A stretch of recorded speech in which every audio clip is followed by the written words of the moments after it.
혼자 밥 먹고 혼자 산책하는 게 외로운 일일까요? 아닙니다. 60대가 넘어 찾아온 고독. 이것은 머리 아니라 평생 놓쳤던 나 자신을 되찾을 수 있는 가장 소중한 선물입니다. 구독자님, 좋은 글 시작 전 구독, 좋아요 눌러주시면 만복이 찾아갑니다. 오디오북입니다. 틀어놓고 편안히 들으세요. 고독은 벌이 아니라 선물입니다. 혼자 차 한 잔을 마시며 생각합니다. 언제부터 이렇게 혼자인 시간이 많아졌을까? 이 순간, 어떤 감정이 드십니까? 외로움일까요? 아니면 평온함일까요? 많은 60대 이상의 분들이 이 질문 앞에서 혼란스러워 하십니다. 평생을 바쁘게 살아오셨습니다. 가족을 위해, 생계를 위해, 자식을 위해 달려왔습니다. 그런데 어느 순간부터 주변이 조용해졌습니다. 전화벨이 울리는 횟수가 줄어들었습니다. 만나는 사람도 적어졌습니다. 그리고 혼자 있는 시간이 길어졌습니다. 우리 사회는 이런 상황을 외로움이라고 부릅니다. 안타까운 일이라고 말합니다. 누군가는 친구를 만들어야 한다, 모임에 나가야 한다 하고 조언합니다. 하지만 오늘 제가 여러분께 드리고 싶은 이야기는 조금 다릅니다. 19세기 독일의 철학자 쇼펜하우어는 이렇게 말했습니다. 고독을 통해 인간은 비로소 자기 자신이 된다. 처음 이 말을 들으면 이상하게 느껴질 수 있습니다. 자기 자신이 되다니, 나는 평생 나였는데 무슨 말인가 싶으실 겁니다. 하지만 조용히 돌아보십시오. 우리는 정말 우리 자신으로 살아왔을까요? 젊은 시절, 우리는 부모님의 기대에 부응해야 했습니다. 좋은 대학, 안정적인 직장, 결혼, 육아. 중년에는 회사에서의 역할이 있었습니다. 집에서는 배우자에게 좋은 남편, 좋은 아내여야 했고, 자식들에게는 든든한 부모여야 했습니다. 그렇게 수십 년을 살아왔습니다. 늘 누군가의 아버지, 누군가의 어머니, 누군가의 직원으로 살아왔습니다. 그런데 60대가 넘어서면서 상황이 변했습니다. 자식들이 독립했습니다. 직장에서 은퇴했습니다. 그리고 처음으로 이런 질문과 마주하게 됩니다. 나는 누구인가? 이것이 바로 고독이 주는 첫 번째 선물입니다. 자기 자신과 마주할 수 있는 시간입니다. 쇼펜하우어는 또 이렇게 말했습니다. 사람들이 사교 모임을 찾아다니는 이유는 자기 자신을 견딜 수 없기 때문이다. 가혹한 말처럼 들립니다. 하지만 진실이 담겨 있습니다. 우리는 고요함이 두렵습니다. 혼자 있으면 생각이 많아집니다. 지나간 일들이 떠오릅니다. 후회도 밀려옵니다. 그래서 텔레비전을 켜고 전화를 걸고 누군가를 만나러 나갑니다. 하지만 여기서 중요한 질문을 던져야 합니다. 그 고요함은 정말 채워야 할 공허함일까요? 아니면 우리가 평생 놓쳤던 평온함일까요? 한번 상상해 보십시오. 이른 새벽, 아직 세상이 깨어나기 전입니다. 당신은 잠에서 깨어 조용히 일어납니다. 창문을 엽니다. 차가운 공기가 들어옵니다. 이 순간, 당신은 아무것도 하지 않아도 됩니다. 아무에게도 맞춰야 할 필요가 없습니다. 그저 숨을 쉬고, 공기를 느끼고, 살아있음을 확인합니다. 이것이 고독입니다. 외로움이 아닙니다. 외로움은 누군가가 필요한데 없을 때 느끼는 감정입니다. 고독은 혼자 있지만 온전한 상태입니다. 외로움은 결핍이고 고독은 충만함입니다. 이 차이를 이해하는 것이 60대 이후 삶에서 가장 중요한 전환점입니다. 68세 김 선생님의 이야기를 들어보겠습니다. 평생 교사로 일하신 김 선생님은 은퇴 후 처음 몇 년이 힘들었다고 합니다. 갈 곳이 없었습니다. 매일 아침 할 일이 없었습니다. 집에만 있으니 답답했습니다. 그러던 어느 날 김 선생님은 동네 뒷산을 혼자 오르기 시작했습니다. 처음에는 그저 시간을 보내기 위해서였습니다. 그런데 며칠이 지나면서 변화가 생겼습니다. 산을 오르며 자신과 대화하기 시작한 것입니다. 나는 왜 교사가 되었을까? 내가 정말 좋아했던 순간은 언제였을까?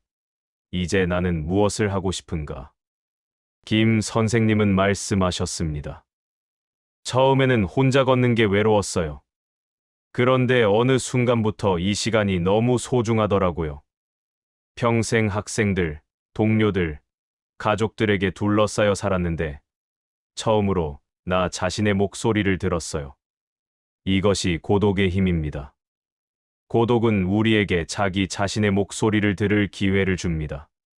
혼자 밥을 먹는다고 생각해 보십시오. 누군가는 이것을 외로운 식사라고 부릅니다. 하지만 관점을 바꿔 보십시오. 혼자 먹는 밥상 앞에서 당신은 음식의 맛을 온전히 느낄 수 있습니다. 누구와도 대화하지 않고 음식을 천천히 씹으며 그 맛과 향을 음미할 수 있습니다. 이것은 사치가 아닙니다. 자기 자신을 알아가는 과정입니다. 혼자 산책할 때도 마찬가지입니다. 누군가와 함께 걸으면 대화에 집중하게 됩니다.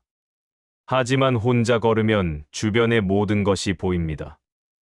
나무잎의 색깔, 바람의 온도, 새소리, 발밑의 흘길. 이 모든 것들이 당신에게 말을 겁니다. 그리고 당신은 그 속에서 평온을 발견합니다. 새벽 시간도 그렇습니다. 가족들이 모두 자고 있을 때 당신 혼자 깨어 있는 그 시간. 어떤 분들은 이 시간이 무섭다고 하십니다. 생각이 너무 많아진다고 하십니다. 하지만 이 시간이야말로 가장 귀한 시간입니다. 이때 떠오르는 생각들, 그것이 바로 당신의 진짜 모습입니다. 과거를 회상하는 것도 고독의 선물입니다. 나이가 들면서 과거를 자주 떠올리십니다. 어떤 사람들은 이것을 부정적으로 봅니다. 하지만 과거를 돌아보는 것은 자연스러운 일입니다. 쇼펜하우어는 말했습니다. 인생은 뒤로 돌아봐야만 이해되지만 앞으로 나아가며 살아야 한다. 60대가 넘으면 우리는 충분히 뒤를 돌아볼 자격이 있습니다.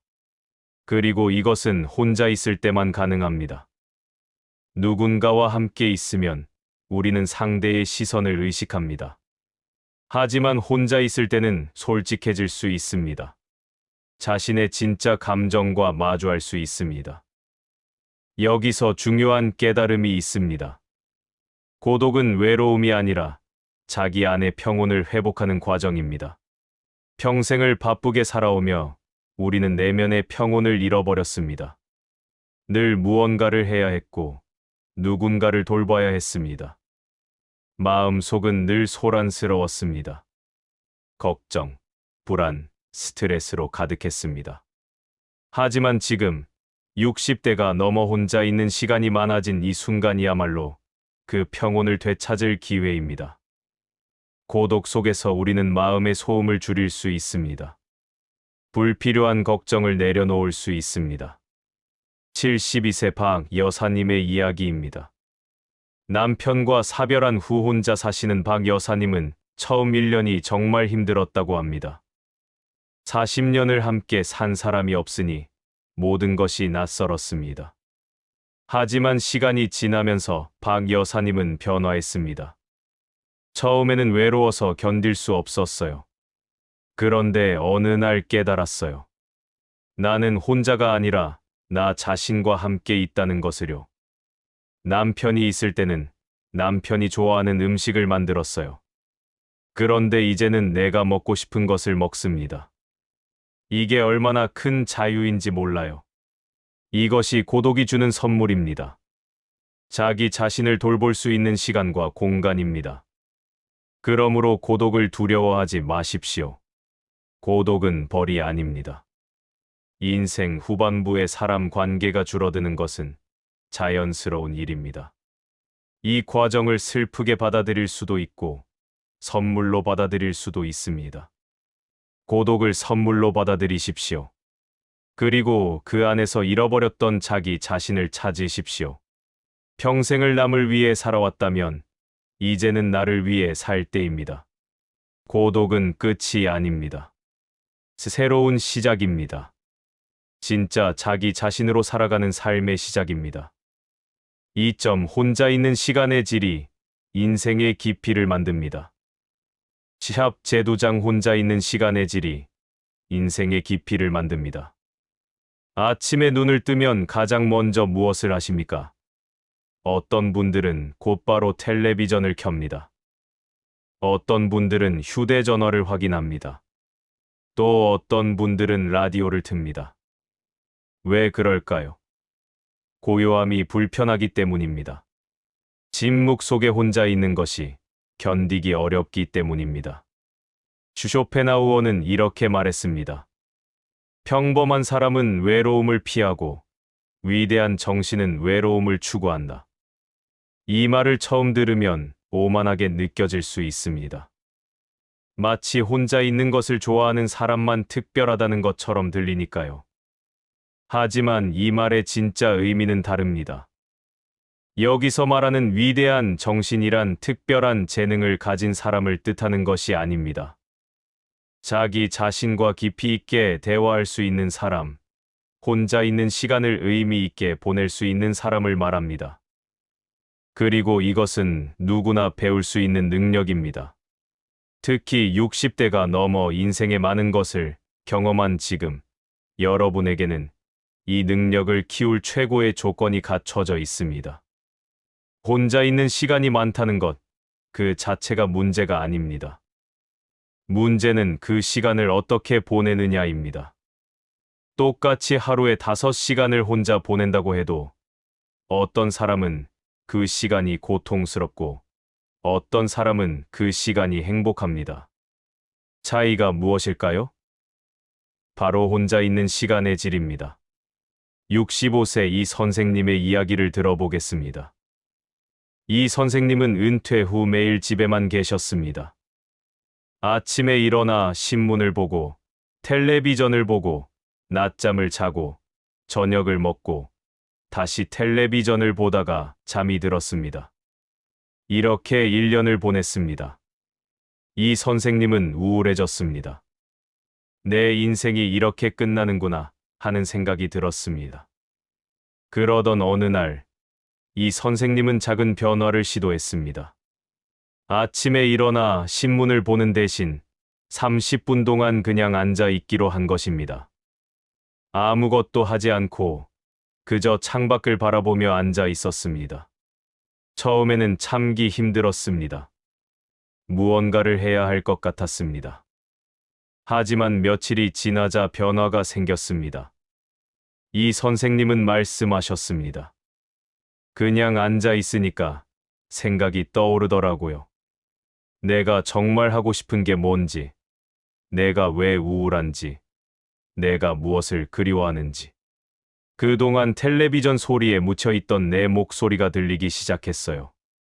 이것이 바로 혼자 있는 시간의 질을 바꾸는 첫 번째 단계입니다. 고요함을 견디는 것입니다. 아무것도 하지 않는 시간을 가지는 것입니다. 현대인들은 이것을 가장 어려워합니다. 우리는 늘 무언가를 해야 한다고 배워왔습니다. 가만히 있으면 게으른 사람이라고 배워왔습니다. 하지만 진실은 정반대입니다. 가만히 앉아 자신의 내면을 들여다볼 수 있는 사람이야말로 진정으로 용기 있는 사람입니다. 60대가 넘으면 우리는 여러 가지 상실을 경험합니다. 자식들이 독립합니다. 부모님이 돌아가십니다. 직장을 떠납니다. 친구들과 멀어집니다. 건강이 예전 같지 않습니다. 이런 상실들이 쌓이면서 외로움이 찾아옵니다. 하지만 이 외로움을 어떻게 해석하느냐가 중요합니다. 어떤 사람은 이것을 내 인생이 끝나가고 있다는 신호로 받아들입니다. 또 어떤 사람은 이것을 이제 진짜 내 인생을 살 시간이다라는 신호로 받아들입니다. 같은 상황, 다른 해석입니다. 70세 정 여사님은 세 자녀를 키우셨습니다. 자녀들이 모두 출가하고 나서 처음 몇 달은 힘들었습니다. 평생 아이들 돌보는 것이 삶의 전부였는데 갑자기 그 역할이 사라진 것입니다. 집은 너무 조용했고 할 일이 없었습니다. 그런데 정 여사님은 이렇게 생각을 바꿨습니다. 아이들이 집을 떠난 게 아니라 나에게 시간이 돌아온 거다. 그리고 그 시간을 자신과 대화하는 시간으로 채워나갔습니다. 아침마다 일기를 쓰기 시작했습니다. 오늘 내가 느낀 감정, 떠오른 생각, 하고 싶은 일들을 적었습니다. 정 여사님은 말씀하셨습니다. 일기를 쓰면서 놀라운 걸 발견했어요. 내가 나를 전혀 몰랐다는 거예요. 평생 엄마로만 살았지. 한 번도 정말 내가 원하는 게 뭔지 물어본 적이 없었어요. 지금은 매일 아침 일기 쓰는 시간이 가장 소중해요. 그 시간에 나는 나 자신과 만나니까요. 이것이 혼자 있는 시간을 변화시키는 두 번째 단계입니다. 자신과 대화하는 것입니다. 그냥 시간을 보내는 것이 아니라 자신에게 질문하고 답하는 것입니다. 나는 지금 무엇을 느끼고 있는가? 나는 무엇을 원하는가? 나는 무엇이 행복한가? 이런 질문들을 스스로에게 던지는 것입니다. 많은 분들이 이렇게 말씀하십니다. 나이가 들어서 친구가 줄었어요. 만나면 할 얘기도 없고요. 이것은 자연스러운 일입니다. 젊었을 때는 공통의 관심사가 많았습니다. 자녀 교육, 직장 이야기, 경제 문제. 하지만 60대가 넘으면 이런 주제들이 줄어듭니다. 그래서 만나도 예전 같지 않습니다. 하지만 이것을 슬퍼할 일이 아닙니다. 오히려 이것은 관계의 질이 바뀌는 과정입니다. 양에서 질로 전환되는 과정입니다. 예전에는 많은 사람을 만났지만 피상적인 관계였다면 이제는 적은 사람을 만나지만 깊은 대화를 나눌 수 있습니다. 73세 최 선생님은 은퇴 후 대부분의 직장 동료와 연락이 끊어졌습니다. 처음에는 섭섭했습니다. 그렇게 오래 함께 일했는데 떠나니 아무도 연락하지 않았습니다. 하지만 시간이 지나면서 최 선생님은 깨달았습니다. 우리는 친구가 아니었어. 그냥 같은 공간에 있던 동료였을 뿐이야. 대신 최 선생님은 학창 시절 친구 2명과 다시 연락하기 시작했습니다. 한 달에 한 번 만나 차를 마시며 이야기를 나눕니다. 요즘 느끼는 것, 고민하는 것, 읽은 책, 본 영화에 대해 이야기합니다. 최 선생님은 말씀하셨습니다. 이제는 관계의 숫자가 중요한 게 아니에요. 진짜 내 마음을 나눌 수 있는 사람 한두 명이면 충분해요. 이것이 혼자 있는 시간이 주는 세 번째 선물입니다. 관계의 본질을 깨닫게 해줍니다. 모든 사람과 친할 필요가 없습니다. 모든 관계를 유지할 필요가 없습니다. 진짜 나를 이해하고 나도 진심으로 대할 수 있는 사람, 그런 사람 몇 명이면 충분합니다. 배우자와의 관계도 마찬가지입니다. 60대가 넘으면 부부 관계도 변합니다. 자녀가 독립하고 나면 부부만 남습니다. 어떤 부부는 이때 더 가까워지지만 어떤 부부는 서먹해집니다. 평생 자녀를 중심으로 대화했는데 갑자기 둘만의 대화가 어색한 것입니다. 이럴 때 필요한 것이 바로 혼자 있는 시간입니다. 배우자와 함께 있으면서도 각자의 시간을 가지는 것입니다. 같은 집에 있지만 각자 자기만의 공간에서 자기만의 시간을 보내는 것입니다. 이것은 거리를 두는 것이 아닙니다. 오히려 건강한 관계를 유지하는 방법입니다. 쇼펜하우어는 고슴도치 딜레마라는 비유를 들었습니다. 추운 겨울, 고슴도치들이 서로 따뜻함을 나누려고 모입니다. 하지만 너무 가까이 가면 서로의 가시에 찔립니다. 그래서 적당한 거리를 유지합니다. 따뜻함을 나누면서도 상처를 주지 않는 거리 말입니다. 부부도, 부모와 자식도, 친구도 마찬가지입니다. 적당한 거리가 필요합니다. 그리고 그 거리는 혼자 있는 시간을 통해 만들어집니다. 혼자 있는 시간의 질을 높이는 것, 그것이 바로 인생의 깊이를 만드는 방법입니다. 많은 사람을 만나고 많은 일을 하는 것이 풍요로운 삶이 아닙니다. 자신과 깊이 있게 대화하고 자신의 내면을 탐구하고 진정으로 의미 있는 관계를 유지하는 것이 진짜 풍요로운 삶입니다. 지금 이 순간 여러분이 혼자 앉아 계시다면 그것을 외로움으로 받아들이지 마십시오. 그것은 자신과 대화할 수 있는 귀한 시간입니다.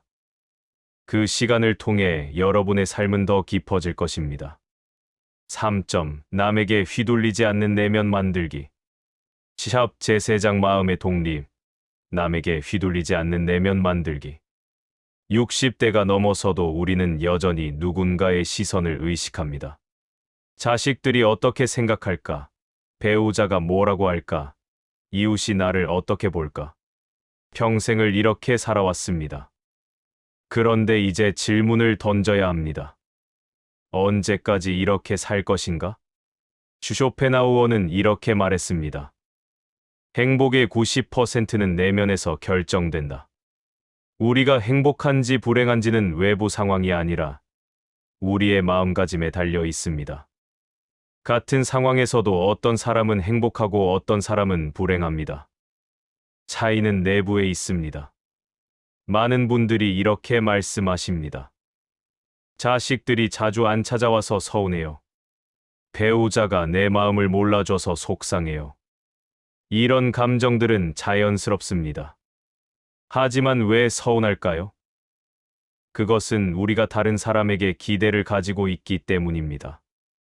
그리고 그 기대가 충족되지 않을 때 우리는 상처를 받습니다. 67세 강 여사님은 세 아들을 키우셨습니다. 평생을 아들들을 위해 희생하셨습니다. 그런데 아들들이 결혼하고 나서부터 연락이 뜸해졌습니다. 강 여사님은 매일 서운했습니다. 그러던 어느 날 깨달았습니다. 아이들이 나를 버린 게 아니야. 아이들은 자기 인생을 사는 거야. 강 여사님은 아들들에게 기대하지 않기로 했습니다. 연락이 오면 반갑게 받고 안 오면 그것도 괜찮다고 생각했습니다. 기대를 내려놓으니까 오히려 관계가 좋아졌어요. 예전에는 서운한 마음을 드러냈는데 지금은 올 때 진심으로 반깁니다. 그랬더니 아이들이 더 자주 연락해요. 이것이 바로 마음의 독립입니다. 내 행복을 다른 사람에게 의존하지 않는 것입니다. 자식이 찾아와야 행복한 것이 아니라 자식이 오든 안 오든 나는 내 삶에서 행복을 찾는 것입니다. 배우자와의 관계도 마찬가지입니다. 71세 박 선생님 부부는 은퇴 후 매일 티격태격했습니다. 남편은 하루 종일 집에 있고 부인은 그런 남편이 답답했습니다. 그러던 중 상담사의 조언을 받았습니다. 서로에게 기대하지 마세요. 각자 자기 인생을 사세요. 부인은 남편이 집에 있든 말든 신경 쓰지 않고 자기가 하고 싶은 일을 했습니다. 남편도 부인의 잔소리에 신경 쓰지 않고 자기가 좋아하는 낚시를 다녔습니다. 박 선생님은 말씀하셨습니다. 서로 간섭을 안 하니까 싸울 일이 없어졌어요. 오히려 저녁에 만나면 할 얘기가 생겼습니다. 이것이 건강한 거리입니다.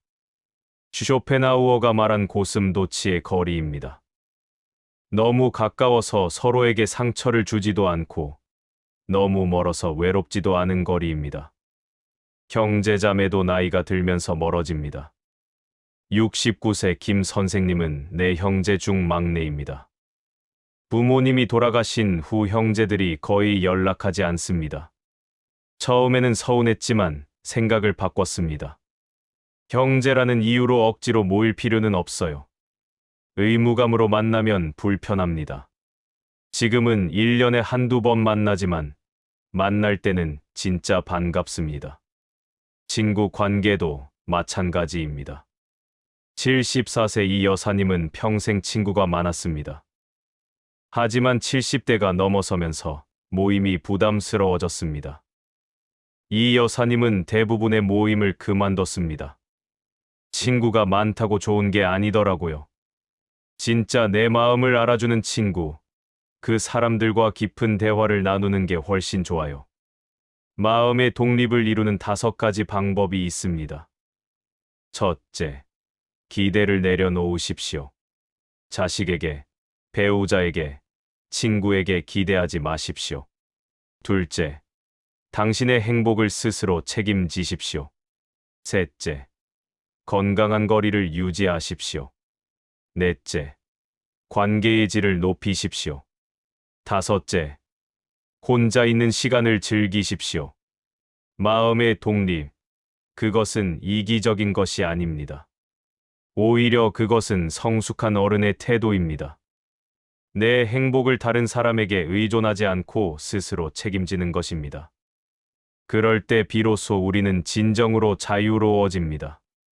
고독 속에서 피어나는 내 삶의 의미 다시 찾기. 제내장 고독 속에서 피어나는 내 삶의 의미 다시 찾기. 쇼펜하우어는 이렇게 말했습니다. 삶의 고통을 인식하는 사람만이 진짜 행복을 찾는다. 처음 들으면 이상한 말입니다. 고통을 인식해야 행복하다니요? 하지만 이 말에는 깊은 지혜가 담겨 있습니다. 우리가 무엇을 잃었는지 알아야 무엇이 남았는지도 알 수 있기 때문입니다. 60대가 넘으면 우리는 많은 것을 잃습니다. 건강이 예전 같지 않습니다. 관절이 아프고 시력이 나빠지고 기력이 떨어집니다. 일도 잃습니다. 은퇴하면 직함도 명함도 매일 가던 사무실도 없어집니다. 젊음도 잃습니다. 거울을 보면 낯선 얼굴이 보입니다. 주름지고 늙은 얼굴 말입니다. 이런 상실들 앞에서 많은 분들이 절망합니다. 이제 내 인생은 끝났어 하고 생각합니다. 하지만 정말 그럴까요? 상실은 끝이 아닙니다. 상실은 새로운 시작의 신호입니다. 66세 윤 선생님의 이야기입니다. 윤 선생님은 은행에서 30년을 일하셨습니다. 지점장까지 올라갔습니다. 그런데 은퇴하고 나니 아무것도 아닌 사람이 된 것 같았습니다. 예전에는 사람들이 윤 지점장이라고 불렀는데 이제는 그냥 윤 선생님입니다. 예전에는 매일 결제할 서류가 있었는데 이제는 할 일이 없습니다. 1년을 우울하게 보냈습니다.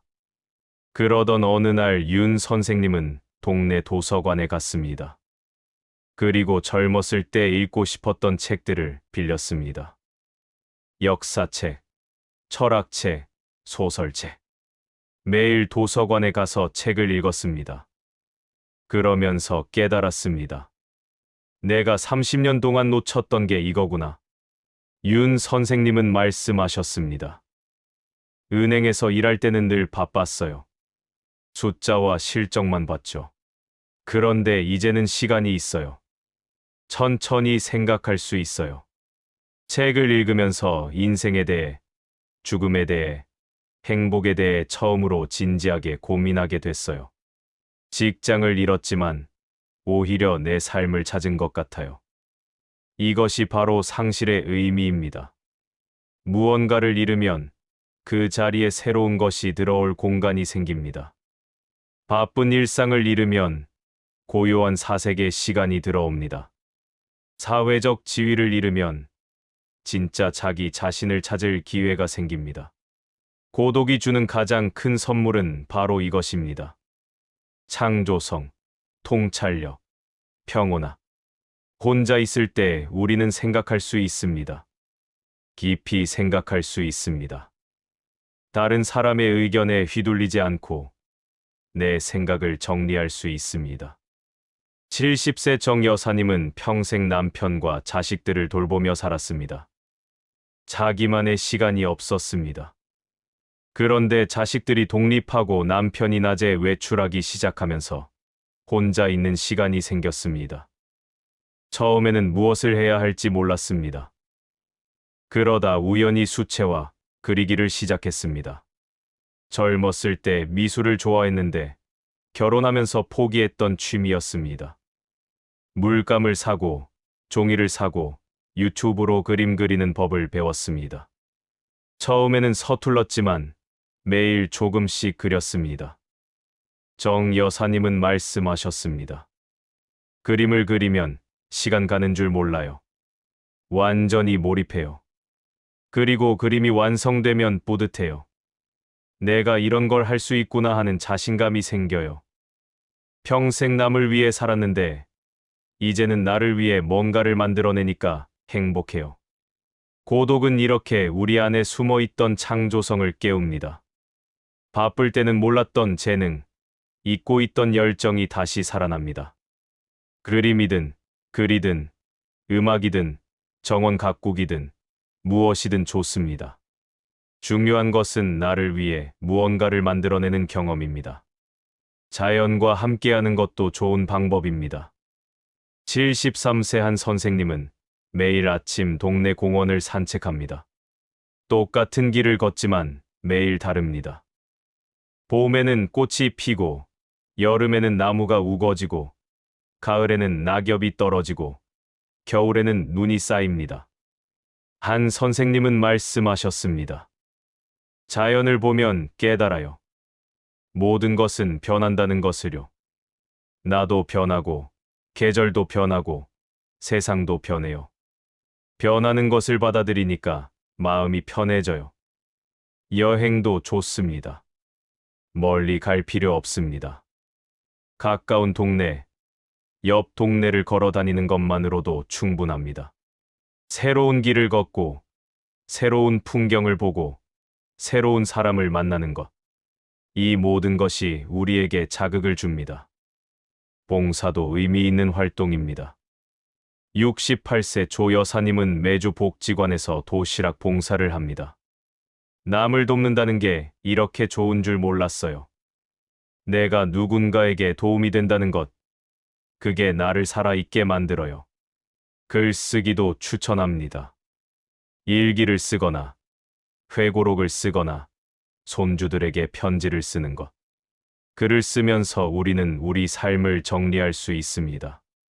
지나온 길을 돌아보고, 의미를 찾고, 감사할 일을 발견합니다. 쇼펜하우어는 말했습니다. 인생의 의미는 끝에 가서야 알 수 있다. 60대가 넘은 지금, 여러분은 인생의 의미를 찾을 최적의 시기에 있습니다. 충분히 살았고, 충분히 경험했고, 충분히 배웠습니다. 이제는 그 모든 것을 통합하고 의미를 찾고 진짜 나로 살아갈 시간입니다. 고독은 끝이 아닙니다. 새로운 시작입니다. 진짜 내 삶을 사는 시작입니다. 혼자 있는 이 시간을 통해 여러분은 잃어버렸던 자신을 되찾고 새로운 의미를 발견하고 더 깊은 행복을 만나게 될 것입니다. 샵 제5장 외롭지 않은 혼자로 살아가기 위한 실천. 여기까지 우리는 긴 여정을 함께 걸어왔습니다. 고독이 벌이 아니라 선물이라는 것. 혼자 있는 시간의 질이 인생의 깊이를 만든다는 것. 마음의 독립이 진짜 자유를 가져온다는 것. 그리고 고독 속에서 삶의 새로운 의미를 발견할 수 있다는 것을 함께 나눴습니다. 이제 마지막 질문이 남았습니다. 어떻게 실천할 것인가? 쇼펜하우어는 말했습니다. 지혜는 아는 것이 아니라 실천하는 것이다. 아무리 좋은 이야기를 들어도 실천하지 않으면 아무 소용이 없습니다. 그래서 오늘은 여러분이 내일부터 바로 시작할 수 있는 구체적인 방법들을 말씀드리겠습니다. 첫째, 매일 30분의 고요한 시간을 가지십시오. 아침이든 저녁이든 좋습니다. 텔레비전도 끄고 휴대전화도 내려놓고 그냥 조용히 앉아 계십시오. 처음에는 불편할 것입니다. 하지만 며칠만 지나면 이 시간이 가장 소중한 시간이 될 것입니다. 이 시간에 당신은 자신의 목소리를 듣게 될 것입니다. 둘째, 혼자 하는 일상의 의식을 만드십시오. 혼자 차를 마시는 시간, 혼자 산책하는 시간, 혼자 책을 읽는 시간. 이런 일상을 소중하게 여기십시오. 이것은 외로움이 아닙니다. 나를 돌보는 시간입니다. 셋째, 기대를 내려놓는 연습을 하십시오. 자식이 전화하면 고맙게 받고, 안 하면 그것도 괜찮습니다. 배우자가 내 뜻대로 하지 않아도 괜찮습니다. 친구가 먼저 연락하지 않아도 괜찮습니다. 기대를 내려놓으면 서운함도 사라집니다. 넷째, 작은 것에 감사하는 마음을 키우십시오. 아침에 눈을 떴다는 것, 따뜻한 밥을 먹을 수 있다는 것, 창밖의 하늘을 볼 수 있다는 것. 이 모든 것이 감사한 일입니다. 감사는 행복의 문을 여는 열쇠입니다. 다섯째, 무언가를 배우거나 만드십시오. 그림이든, 글이든, 정원 가꾸기든, 악기든 좋습니다. 나이는 숫자일 뿐입니다. 배우고 싶으면 배우고, 하고 싶으면 하십시오. 창조하는 기쁨은 우리를 살아있게 만듭니다. 여섯째, 자연과 가까이 지내십시오. 매일 밖에 나가십시오. 햇볕을 쬐고, 바람을 느끼고, 나무를 보십시오. 자연은 우리에게 위로와 평온을 줍니다. 일곱째, 일기를 쓰십시오. 긴 글이 아니어도 됩니다. 오늘 느낀 것, 생각한 것, 감사한 것 몇 줄만 적어도 충분합니다. 글을 쓰면서 우리는 우리 마음을 정리할 수 있습니다. 쇼펜하우어는 이렇게 말했습니다. 혼자 있을 수 있는 사람만이 진정으로 자유롭다. 여러분은 이제 그 자유를 손에 쥐고 계십니다. 60년, 70년을 살아오며 수많은 의무를 다하셨습니다. 부모로서, 배우자로서, 직장인으로서 최선을 다하셨습니다. 이제는 그 모든 것에서 자유로워질 시간입니다. 혼자 있는 것을 두려워하지 마십시오. 고독은 외로움이 아닙니다. 고독은 나를 찾는 시간입니다. 진짜 나로 살아가는 시간입니다. 이 시간을 통해 여러분은 평생 찾지 못했던 평온을 발견하게 될 것입니다. 인생의 후반부는 끝이 아닙니다. 가장 아름다운 시작입니다. 모든 짐을 내려놓고 가볍게, 자유롭게, 진짜 나로 살아가는 시작입니다. 오늘 이 시간이 여러분에게 작은 위로가 되었기를 바랍니다. 그리고 내일 아침, 고요한 시간 속에서 여러분이 자신과 만나는 그 순간이 축복으로 느껴지기를 진심으로 기원합니다. 여러분의 고독이 선물이 되기를, 여러분의 혼자 있는 시간이 평온으로 가득 차기를, 그리고 여러분의 남은 인생이 가장 아름다운 시간이 되기를 바랍니다. 구독자님, 끝까지 들어주셔서 감사합니다.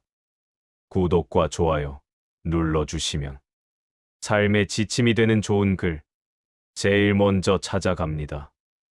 여러분의 인생에 지혜와 평온이 함께하기를 기원합니다.